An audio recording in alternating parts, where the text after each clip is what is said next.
and welcome to our final Ecsite Keynote session of our conference 2015. My name is Heather King, and I'm an education researcher at King's College in London. But I'm also a member of the annual conference planning committee, and as such, I'm responsible for putting together the conference program. Now, I'm sure that many of you will have noticed a common thread running through all of the sessions, in our conversations, in our discussions, and of course, at lunchtime and in the coffee breaks. Yes, it's about food, but I think there's something more than that. Perhaps you'll have noticed all the opportunities to reduce and to recycle throughout the conference. Maybe you'll have appreciated the wonderful upcycled bags this year, the conference bags, and I'm sure that all of you will have noticed and enjoyed the amazingly locally sourced food that we've all been enjoying. And no doubt many of you will have also seen the slogan that's written on the tunnel connecting the Musée, our host this year, and this conference venue. It says, "Sustainability is our favorite ingredient."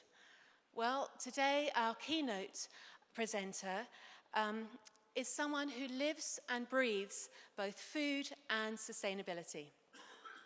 Tristram Stuart is an historian, an author, and an environmental activist. His book, Waste: Uncovering the Global Food Scandal, has been described by the Financial Times as a book that made me more angry than anything I've ever read. And The Sun, our famous tabloid newspaper in the UK, said slightly more simply, "Read it and weep." Tristram has also founded a charity, Feedback, that works internationally to improve the environmental impact of food.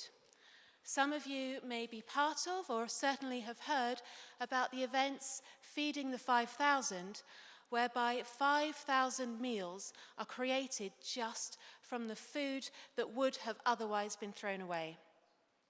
Now, I'm sure that Tristram's work and thinking on sustainable practice will resonate with many of you in this room. And as such, we are absolutely delighted that he is here to share his thoughts with us today. Now, Tristram has explained to me that he's very happy to be interrupted during the course of his presentation and to have a broader discussion.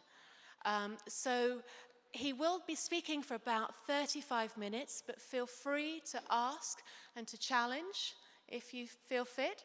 And then there'll be plenty of time for questions and answers and discussions amongst the group here. Tristram, the floor is yours.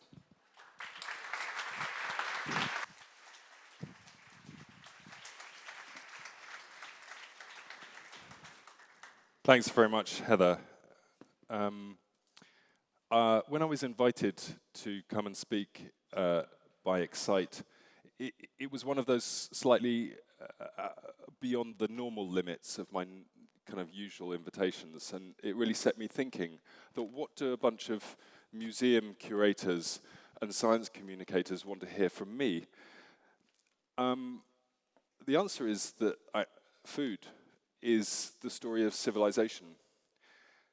Cities, everything that we associate with cities is grounded on this incredible thing that happened around 12,000 years ago, the invention, discovery, and development of agriculture. And the purpose of agriculture is to create surplus food, to create food that can be stored, to create food that can be eaten throughout the year, traded, and brought to urban centers.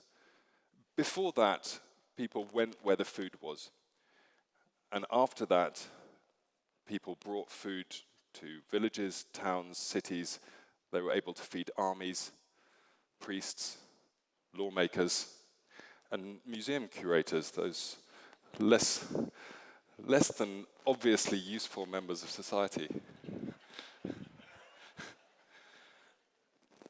I'm going to talk about food waste today, But to start with, I want to remember that food waste is a sign of the success story of human civilization. That objective, creating surplus food, used to be what we needed to survive. We needed a buffer between us and hunger. The problem is now that we live on an island called planet Earth, and as we all know, the limitations of that planet are being reached. Gosh, where's my clicker? Up here, is it?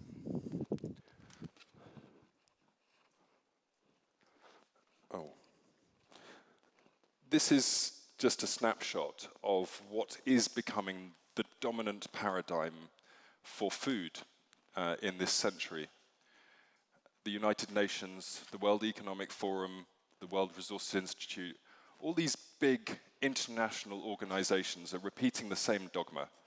The dogma that we need, that we require, that we must produce more food than ever before.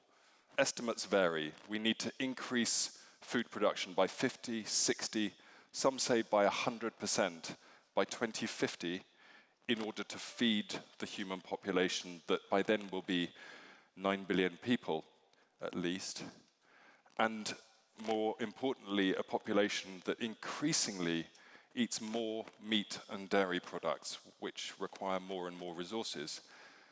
This imperative that we need to increase production.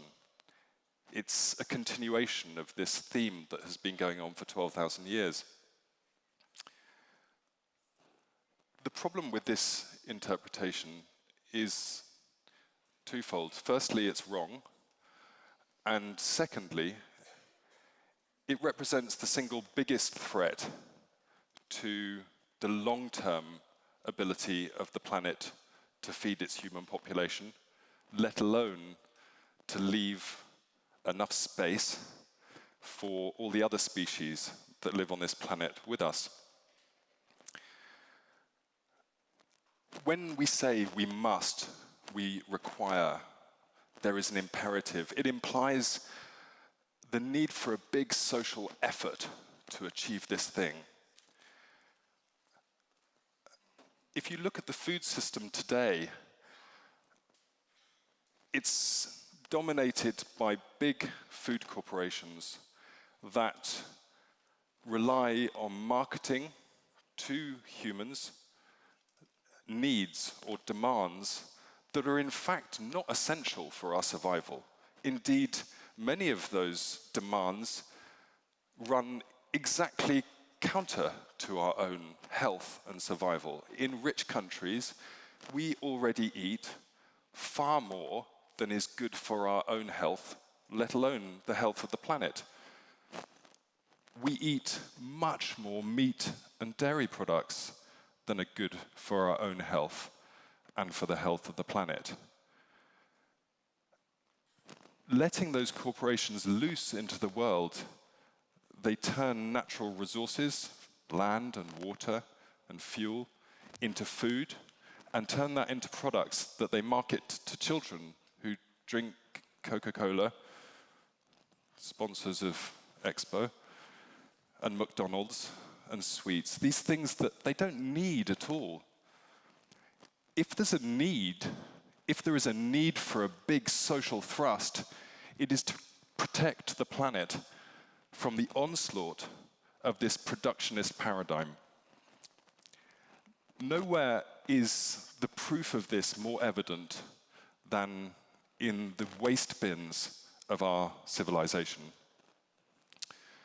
We waste at least a third of the world's food supply if you look across the supply chain from the fields, through the factories, the supermarkets, the restaurants, and of course, in our own homes. At least a third of the world's food supply is wasted. To give you a global overview of why I'm so convinced that increasing production is not the answer to our global problem, I'm going to very briefly give you some of the statistics that I generated when I wrote my book back in 2009. this chart and the one following, although it only occupies a page and a half of my book, actually represented, well, a good fifth of the amount of work that went into the book. There was a lot of data generated here. Every dot on this chart is a country in the world. Obviously, I've only had space to name a few. And what it shows is food availability, not food production, food availability in each country. That's the food that is available to that population to consume in that country, so the food that is in shops and in restaurants. And I've given that food availability in calories. Now, on average, most people require around 2,000 kilocalories per day. And what I've done here is given food availability as a percentage of food requirements. So if you can imagine a country that has only exactly the amount of food that is actually needed by its population, it's going to be down here on 100%. As you can see, most rich countries have between 150 and 200% of their needs available to them. 150, we have up to 2 times. A country like America has twice as much food in its shops and restaurants as its population needs. As countries get richer, this is GDP along the bottom, the first thing they do, of course, is meet those real needs of their population. They increase food production, and that's a very, very steep increase in food availability. It's not a good idea to only have 100% of your requirements, because some people in society will access more food, some people less. There will always be some waste. There will be interruptions in supply, and therefore this black line at 130% represents a safe limit that guarantees food security and health for the population. The gap between this black line and the actual dots is what I call unnecessary surplus.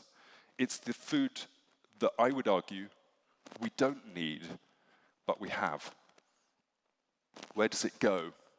Some of it goes into our waste bins, and some of it, that excess, goes down our throats. And of course, this can be linked to a whole range of non-communicable diseases that rich societies increasingly suffer from, obesity and diabetes, to name just 2. You'll notice that once countries get to a certain degree of affluence, this steep curve levels off.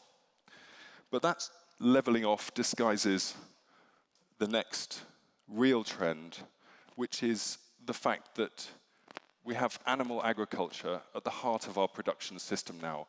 People want to eat more meat and dairy products. It's understandable. It's delicious. It's dense nutrition. It's part of our culture to eat meat and to eat cheese. And in order to satisfy the very enormous demand for this, we've created a system that turns the logic of animal agriculture on its head. Animals used to be about using resources that we couldn't otherwise use. We're standing next to the museum, and it's all about mountain spaces. Mountain spaces are very difficult to plow for fields, but you can send your goats up into the mountains, and you get more food. You can milk those goats. You can send sheep up there, and you can have their wool, and you can eat their children and drink their milk. And the cows will eat the shrubs and the bushes. And then down in the lowlands, you have pigs and chickens which eat the waste products from your system and turn it back into food. Now, instead, we grow crops in the lowlands to feed the cows and the sheep and the pigs and the chickens that used to be up there bringing food into our system, and now we feed them crops which could be eaten by humans, and of course they turn most of those calories into waste as heat and feces. 2/3 of every calorie given to animals all over the world are lost. And therefore, if we can expand this slide, if you include those grains that are fed, can we expand the slide? If we include the grains that we feed, I think he's working on it. If we include the grains that we feed to our livestock, in fact, all rich countries have access, directly or indirectly, to between 3 and 4 times the amount of calories that they actually need. That is an enormous and unprecedented buffer between us in rich countries and hunger, or our real needs. Why does it matter? It matters because this is how we now increase food production. The increase in productivity per hectare that we experienced in the second half of the 20th century is over. Increases in productivity per hectare have leveled off almost completely. Global increases are around 1% a year. So to double food production, or even increase it by 50% by 2050, means one thing. It means putting more of the Earth's surface under cultivation, which means taking more forests, wetlands, all of the lands that are currently being used as habitat by other species, and for which we depend for the health of the entire planet. By chopping down forests, by plowing up soils that have never been plowed, we release carbon into the atmosphere. This contributes, obviously, to climate change. At least a third of all carbon emissions come from food production. It interrupts hydrological cycles, so the trees are no longer putting vapor into the air and producing clouds. We take water from the ground. We cause soil erosion. These are the real threats to the long-term ability of the planet to feed itself.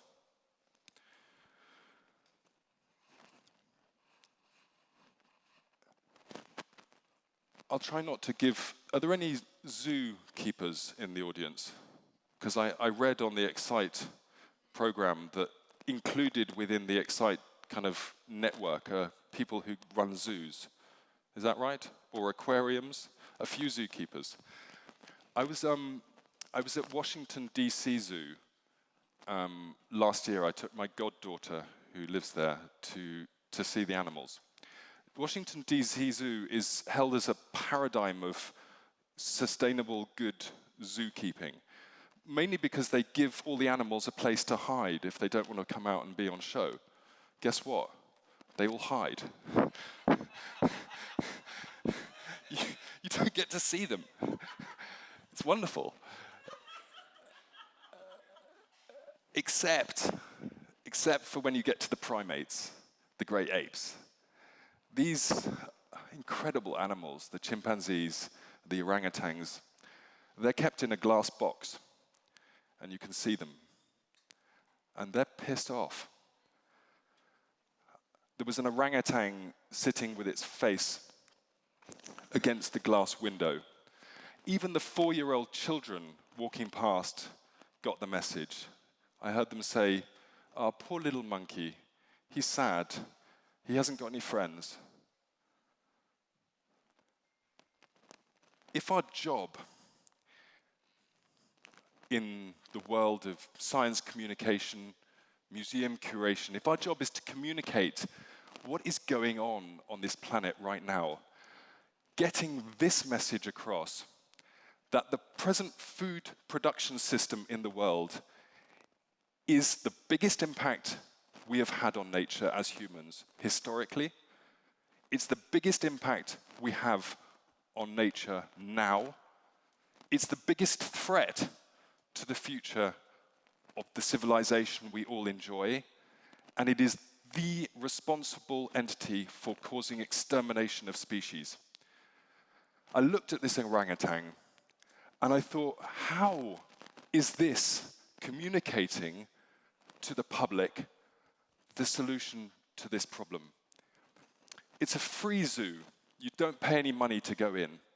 The only money that left my pocket was to buy some sweet potato chips in the cafeteria. I asked, and those sweet potato chips are fried in palm oil. palm oil grown on the devastated forests of the relatives of the orangutans sitting in a glass box.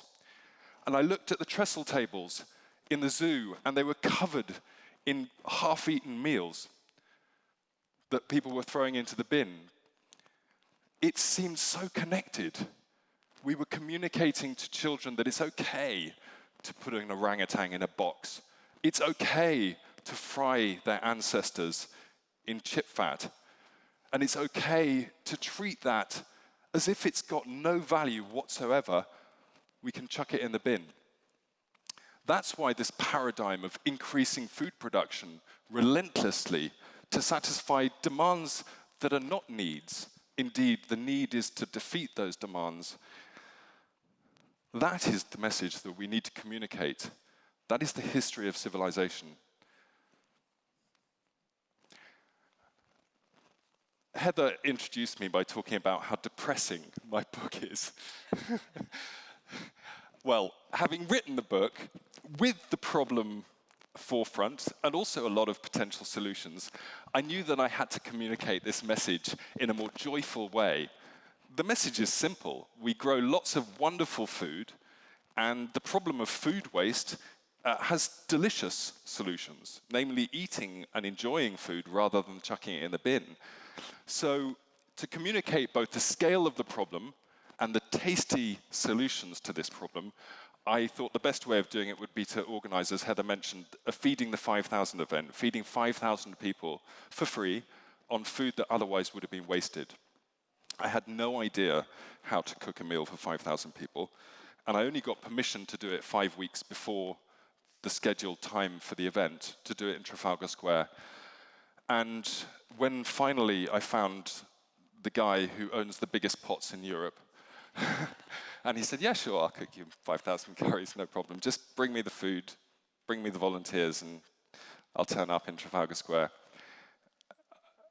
I still didn't know if anyone was going to come. I'd cooked a meal for 5,000 people. It was snowing, and I remember at 12:30, half an hour after the opening of the event, I'd been doing lots of media interviews. I looked over the balcony in Trafalgar Square, and there was a huge queue of people all the way around the square. And all the charities and all the great organizations combating the problem of food waste were there to celebrate their solutions to the problem. It kick-started a transformation in attitudes to food waste in the United Kingdom. And since then, we've worked out that this is a great way of bringing a coalition of organizations together, communicating the basic solution to the problem to the public. And that is what drives supermarkets and governments to change their policies. And we really have had an enormous impact through just really shouting about the great, tasty solutions to this problem of the message that we should be filling bellies and not bins with our food. A nice concrete example of how easy it is to transform this kind of thing. This is a product which I'm kind of assuming is vaguely familiar to most people in the room. Green beans in a supermarket. There are two words that I'd like to draw your attention to on this particular product. The first is the word Kenya, which is, of course, where these beans were grown.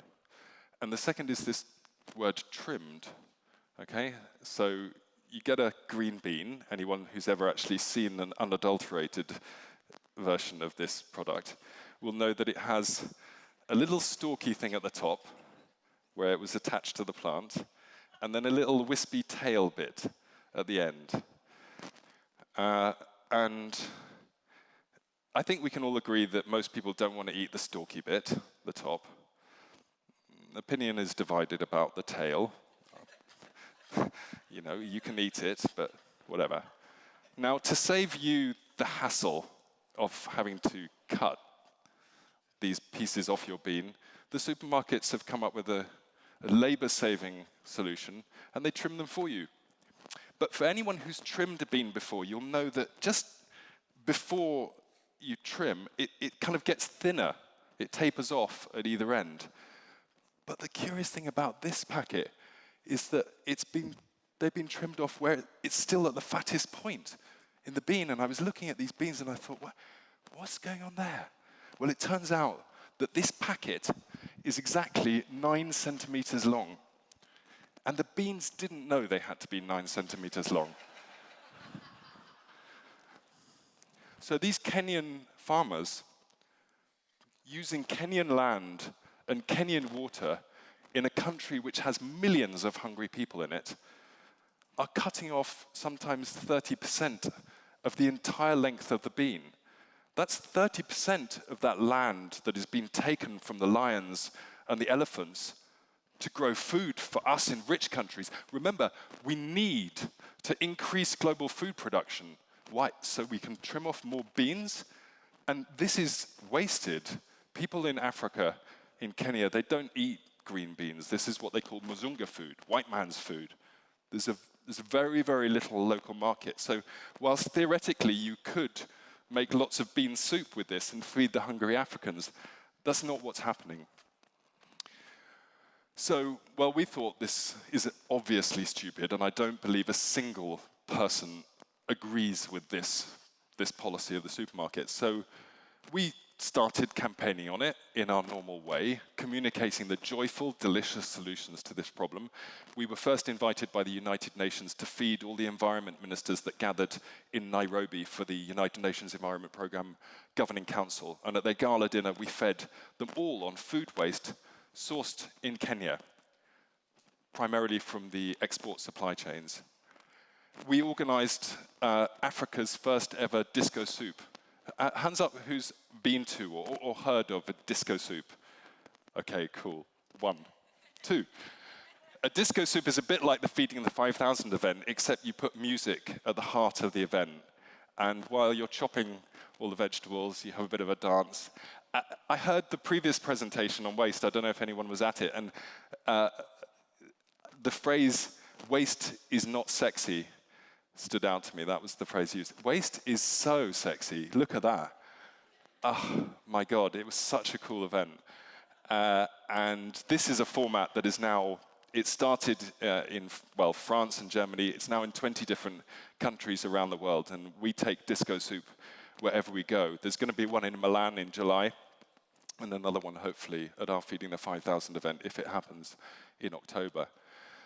This is a great way of bringing people together to talk about solutions. As a result of these conversations that happened here, there's now a system being developed to redistribute some of that wasted food to charities around Nairobi.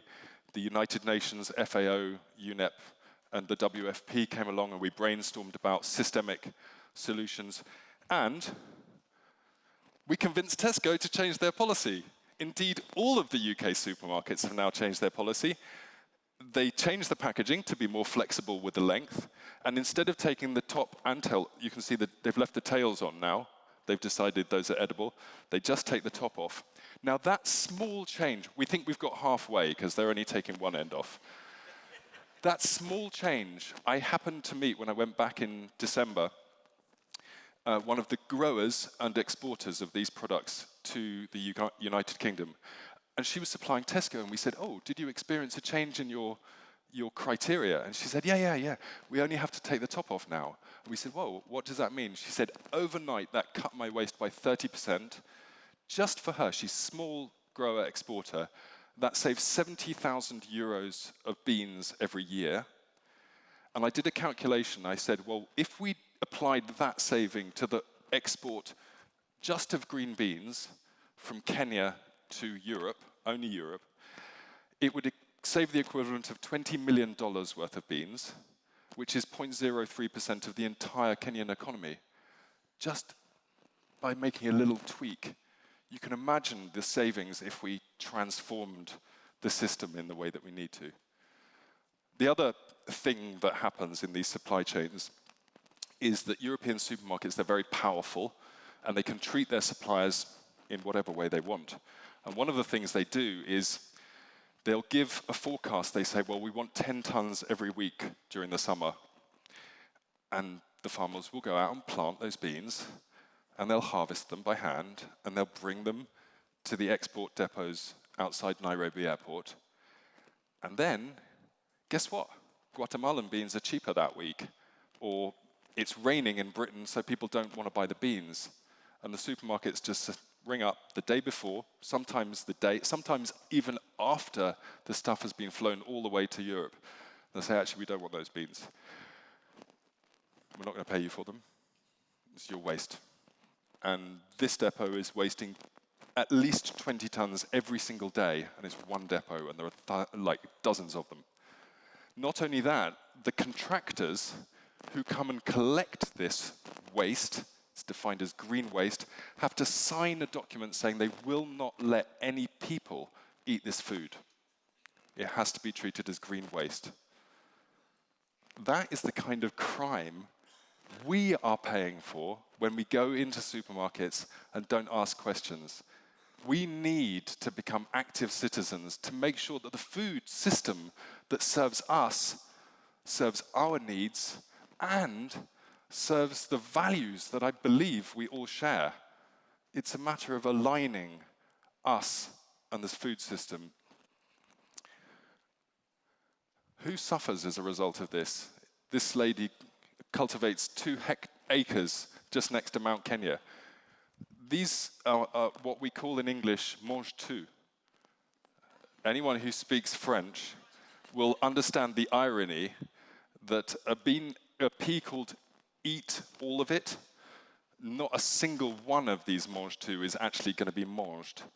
It's all going to be wasted. Her order was cancelled. When that happens, these laborers are destroying an entire crop of basil because the order was cancelled. They explained that when this happens, they get paid only half wages. They can't pay their rent. They can't send their kids to school. Very often, they can't put enough food on the plates of their children. These people are the least able to bear the risk in our markets, that fluctuation of demand and supply, those so-called needs. And yet, they are bearing the brunt of it. The bright side of this is that the United Kingdom passed a law in 2013 saying supermarkets are no longer allowed to cancel orders and expect the supplier to bear the cost of that. It's been transformational. Our work has been to tell these farmers that they have rights under this UK law, and when they're supplying UK supermarkets, they have an avenue of complaint. There's an opportunity this year to bring about that law, or at least a voluntary code of practice, bringing an end to this particularly egregious and unjust trading practice.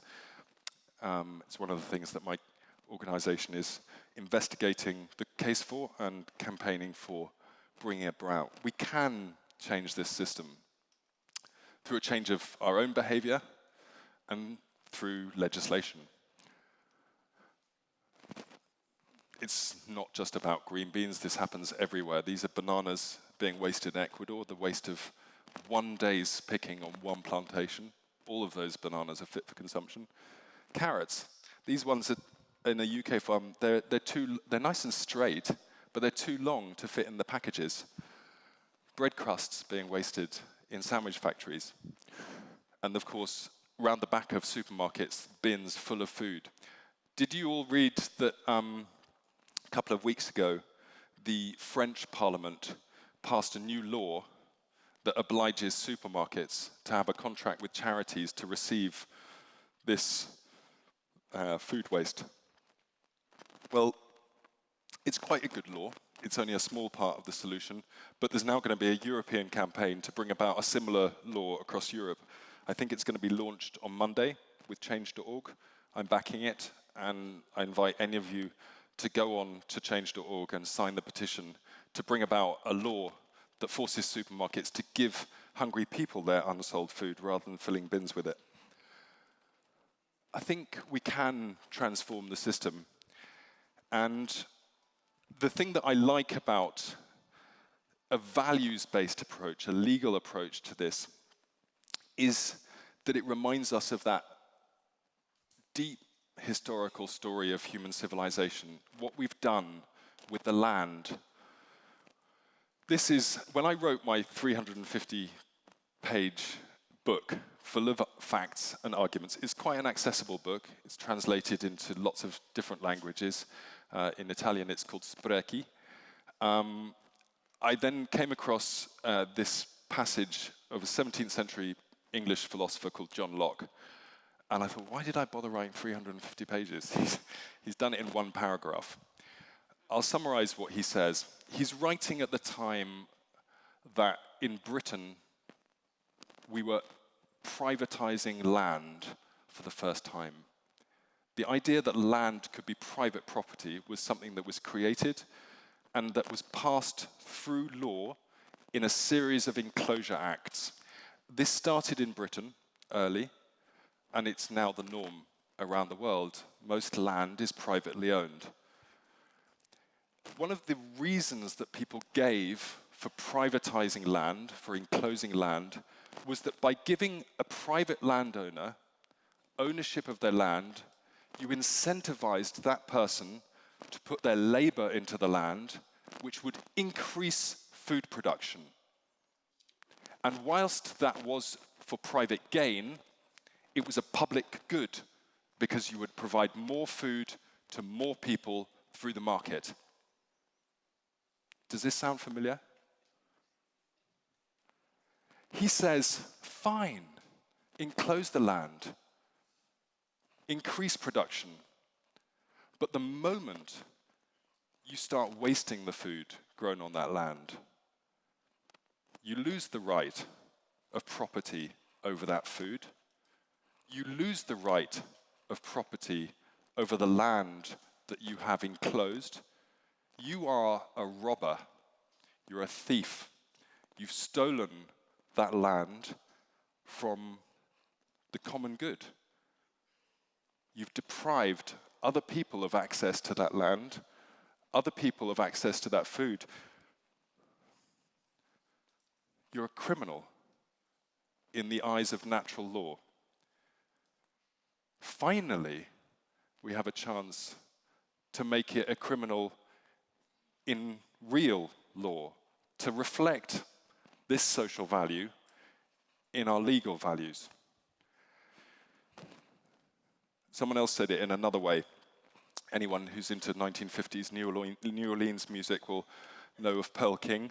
He's imagining, to go back to the monkeys, he's imagining the idea of being a monkey being told that humans are descended from monkeys. And the monkey says, what? That's impossible. You would never see a monkey do all these things that humans do. And one of the examples is putting a fence around a coconut tree and letting all those coconuts go to waste and not allowing any other monkeys to come and taste the waste. If you do that, you force me to steal from you. Thanks very much.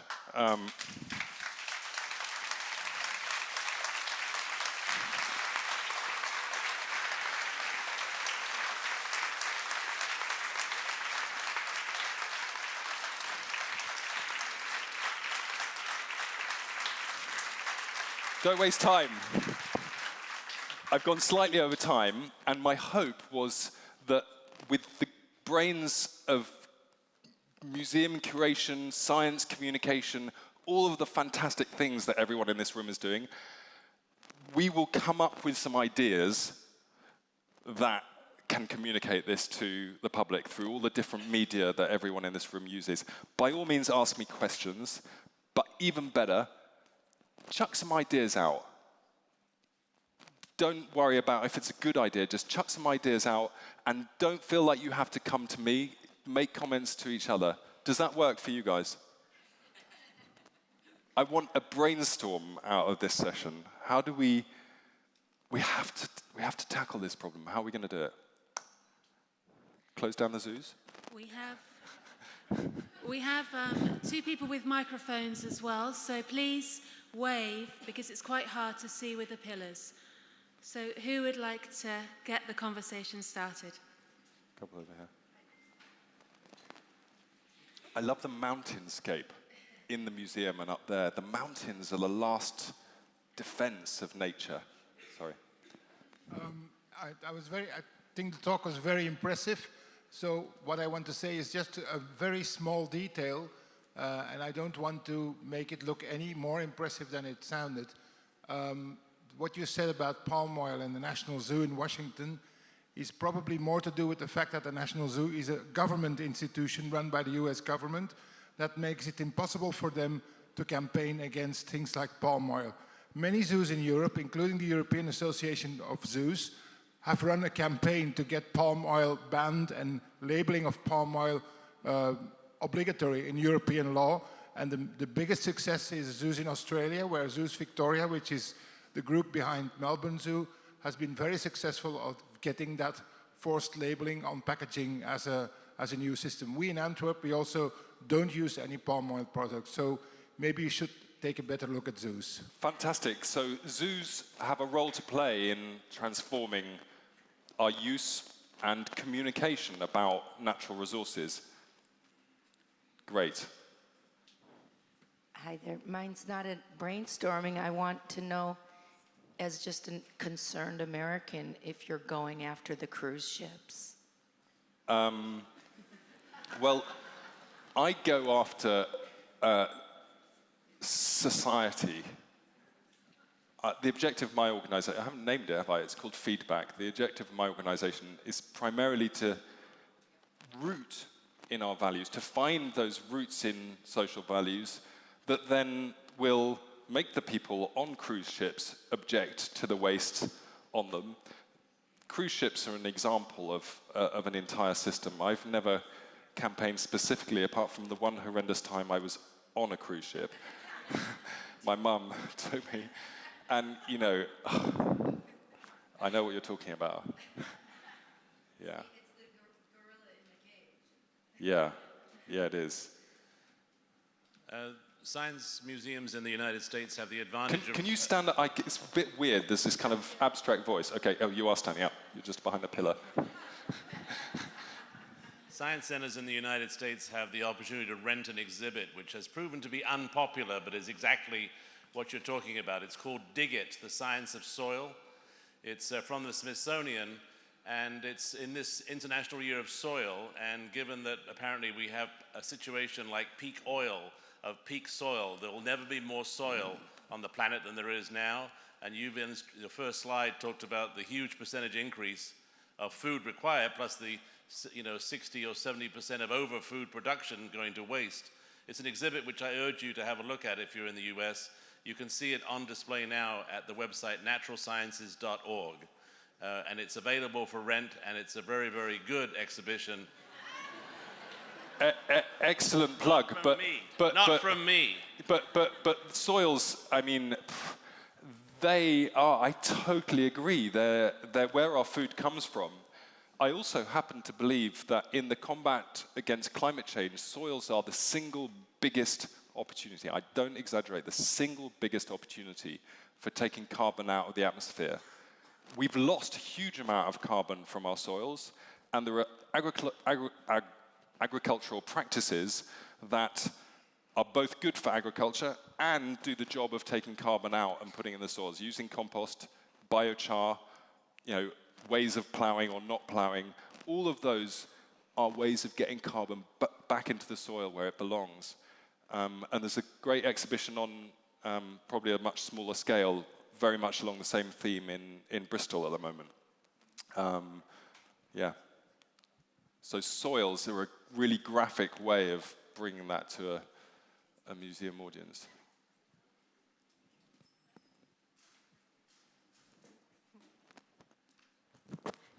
So I think it's fine if you have money, you can make a choice about what you eat and where your food comes from. But I think for many people who are on a budget, actually fast food is the cheapest option. And it might not be the best one, but it's the only one they can afford because it's there, it's cheap, and they have no choice. So I think that point would be very pertinent to make to somebody who stood up and said, you should all start going and buying organic and fair trade and buying nice deluxe kind of products that are very kind of fancy and the rest of it. The great thing about campaigning on food waste is that it saves money. It's one of these environmental actions that anyone can do, and indeed it disproportionately benefits the people who are on lowest incomes. Helping people to understand how to use their leftovers better, to shop in ways that will reduce their own waste, directly saves them money. Buying ugly fruit and vegetables, the ones that are cosmetically imperfect, are cheaper, they're more accessible. If you go into the supermarkets and look at the value ranges now, those are the ugly carrots that used to be wasted. In the United Kingdom, we've transformed this market. It's going to sound funny, but those cosmetically imperfect, ugly fruit and vegetables have been the fastest growing sector in the fresh produce market in the United Kingdom. In 2012, we sold 300,000 tons of ugly fruit and veg that were previously being wasted because of the strict cosmetic standards, and most of those are being sold cheap to people on low incomes. If you look at meat, a steak is expensive, but if you go and buy those traditional things that we call offal, like tripa, rognone, all of these innards that our grandparents eat and which we don't eat anymore, again, those bits are cheaper and you're cutting waste. So whilst I agree in principle that we have to be very careful as environmentalists that we don't put a price barrier to sustainable action, I think food waste is one of those things that is good for people who are less well off.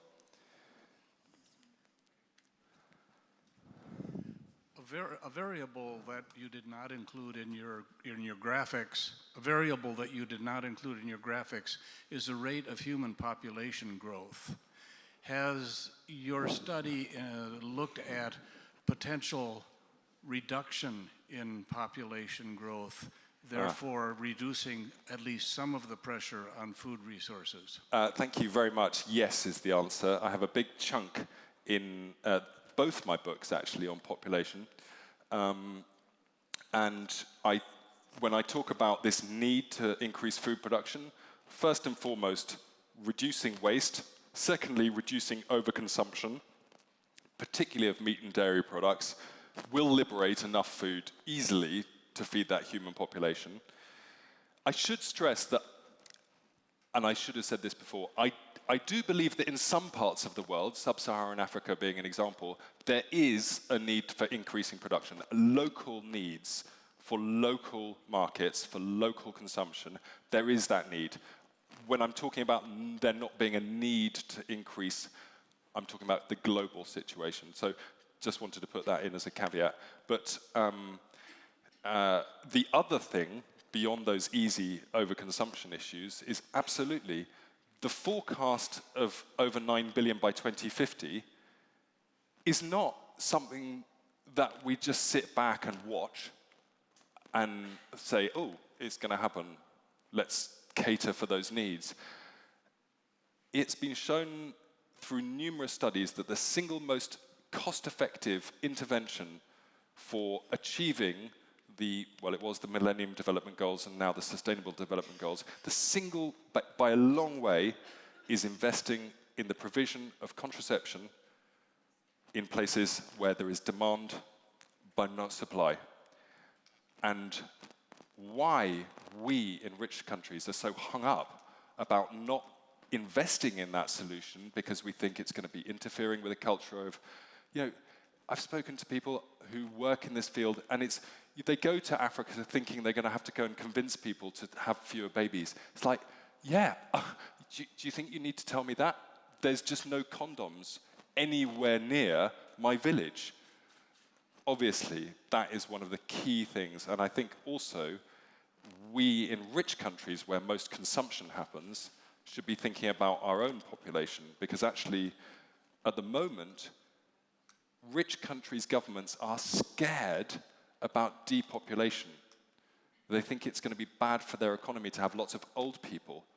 Now, I don't know if there are any old people in this room, but I think you'll agree with me that old people are not necessarily, they shouldn't be being framed as this terrible burden on our economy.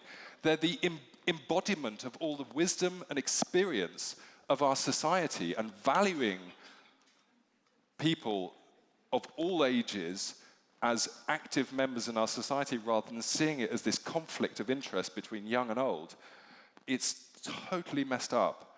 And dealing with that anxiety is, I think, the key to dealing with the issue of population. There is this natural tendency for rich countries to start at least leveling off and even going down. It's the one positive trend environmentally in the world. People are making the choice to have fewer babies. And there are all these government policies trying to resist that and undo that one good trend. So yeah, I think it's key. I will say that most of the forecast increase in demand is not from population growth, however. It's from the shift in diet to meat and dairy products. Depending on who you're listening to, it's about 70% of forecast demand increase is from diet shift, not from increasing numbers. Okay, firstly, thanks for your zoo example. I come from an aquarium. We run a sustainable seafood program, and I still believe it's really not enough. Now, my question.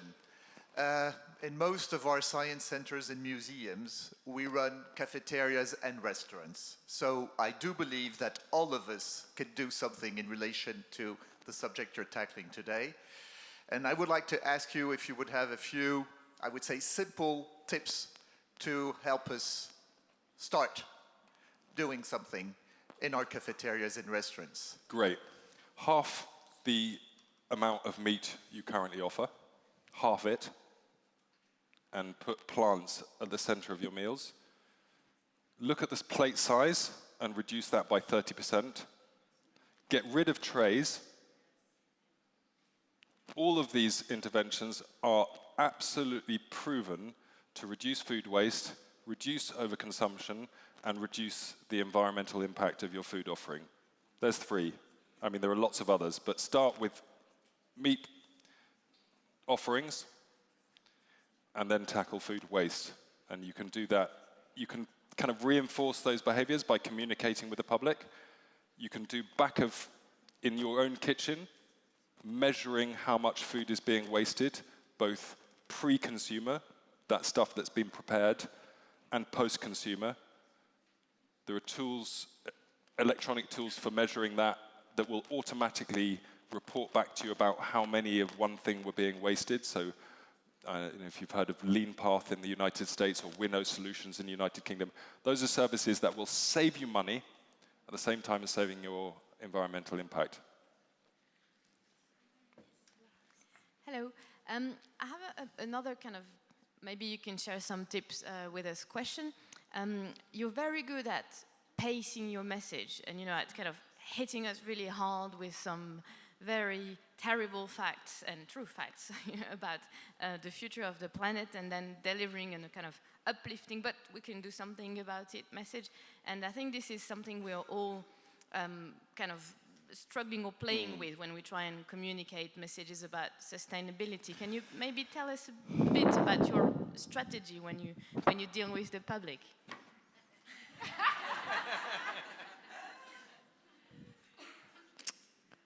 Oh, I'm struggling with how honest to be with you.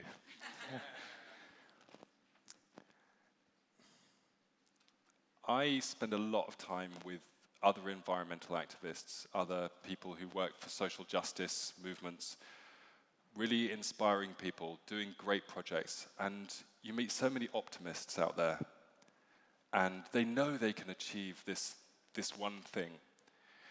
And I really share their optimism about achieving those things, and so many things are getting better, particularly from a social justice point of view.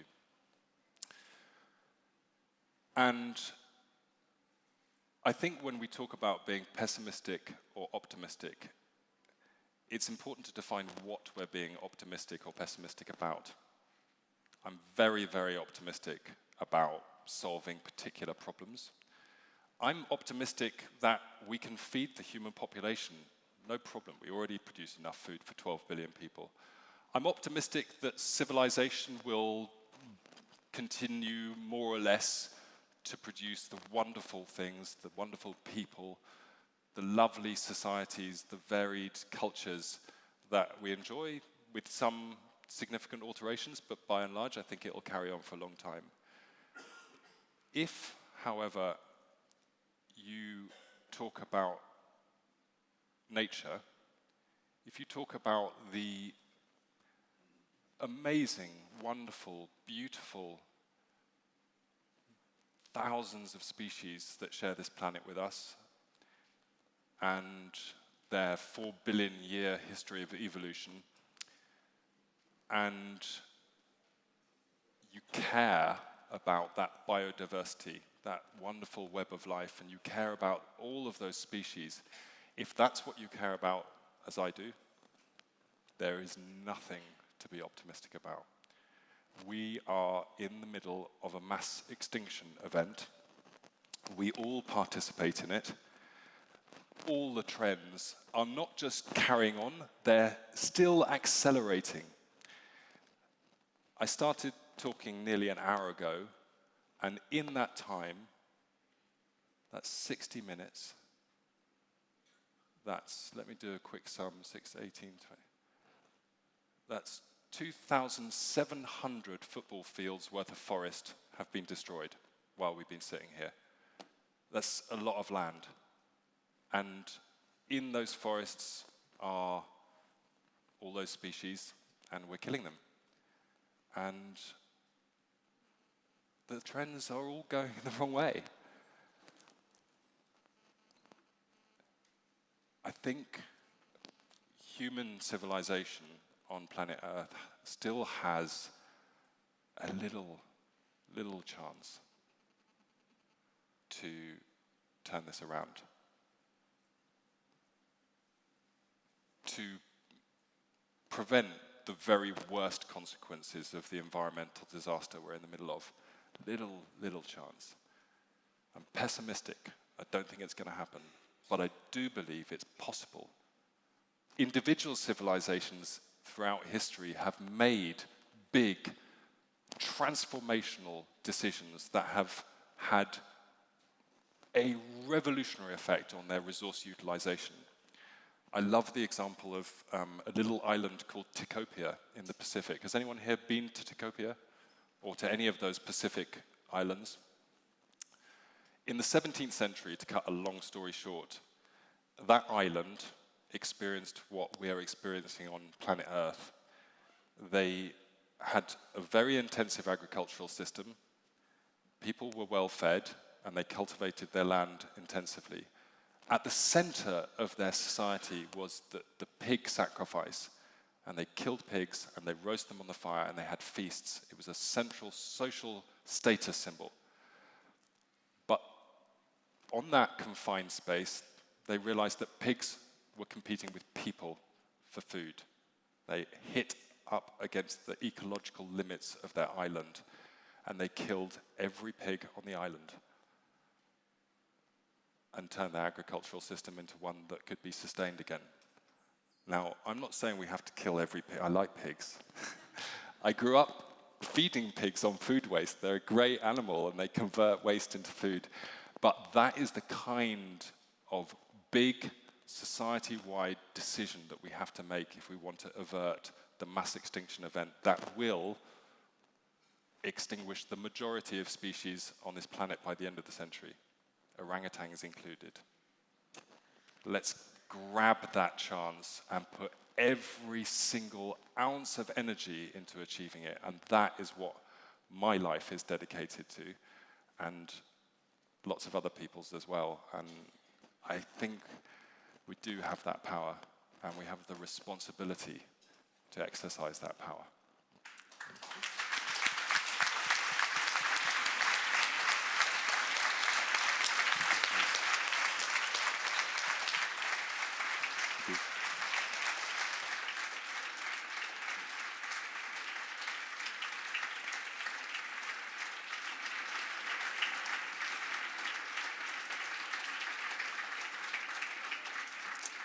Thank you all very much. I feel a bit odd saying that it's now time for the coffee break, but perhaps it's also a good time to continue these conversations, and hopefully we've got lots of change makers in the room who will take some of the tips from the discussion here today and enact it in their practice, and maybe the informal sector can be leading this change. Yeah. And let's try and be optimistic about it at the end. Thank you. Thank you. Hi.